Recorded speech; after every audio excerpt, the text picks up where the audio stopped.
2 নম্বর হচ্ছে ভাই, রমাজানের আমরা সবাই 30টা সম রাখবো বলে নিয়াত করি, আল্লাহ পাক তৌফিক দান করেন, আমিন।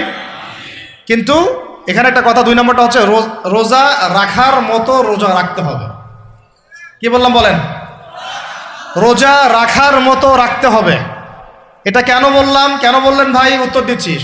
উপোস থাকা, না খেয়ে থাকা আর সম রাখা এক জিনিস নয়। পানি ছেড়ে দেওয়া, খাবার ছেড়ে দেওয়া আর ইসলামী সম এক জিনিস নয়। অনেক ধর্মের মানুষ খাবার পানি ছেড়ে দিয়ে থাকে, উপাস থাকে, থাকে না? হাদিসের মধ্যে নবীজি বলেছেন যে যে ব্যক্তি রোজা রেখে অন্যায় কাজ ছাড়তে পারলো না, মানে আল্লাহর মাসিয়াত ছাড়তে পারলো না, এই যে কাবায়ের ফাওয়াহিশ এগুলো ছাড়তে পারলো না, অশ্লীলতা ছাড়তে পারলো না, মিথ্যা ছাড়তে পারলো না, বেহায়াপনা ছাড়তে পারলো না, তার না খেয়ে থাকায়, পানি না পান করায় আল্লাহর কিচ্ছু যায় আসে না। আর রোজার বিষয় বুঝলাম। রোজা কাকে বলে ভাই?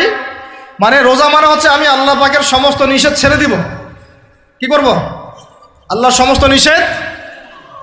রোজা থেকেছি, পানি খাচ্ছি না, খাবার খাচ্ছি না, কার ভয়ে? গোসল করার সময় এক ঢোক পানি খেলে কে দেখবে? এই চেতনা তখন কাজ করে, তখন কাজ করে না? চুপ করে এক লোকমা ভাত খেলে কে দেখবে? কেউ দেখবে? আল্লাহ ছাড়া কেউ দেখবে? কেউ দেখবে না। তারপর আপনি খান না কেন? আপনি খান না কেন? কারণ আপনি অনুভব করেন যে আল্লাহ পাক আমাকে দেখছেন। এটাই হলো ইহসান। এটার নাম কি?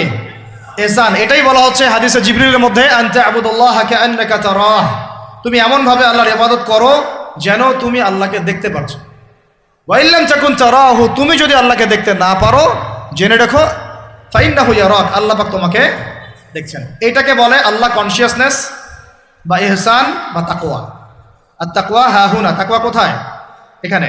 আপনি সওমের আয়াতটা পড়েন, কুতিবা আলাইকুমুস সিয়াম কামা কুতিবা আলাল লাযিনা মিন ক্বাবলিকুম লাআল্লাকুম কি তাত্তাকুন, তোমাদের উপর সওমকে ফরজ করা হয়েছে ঠিক যেমন করে আগের উম্মতদের উপরেও করা হয়েছিল। উদ্দেশ্য হচ্ছে লাআল্লাকুম তাত্তাকুন, যাতে করে তোমরা তাকওয়া অবলম্বন করতে পারো।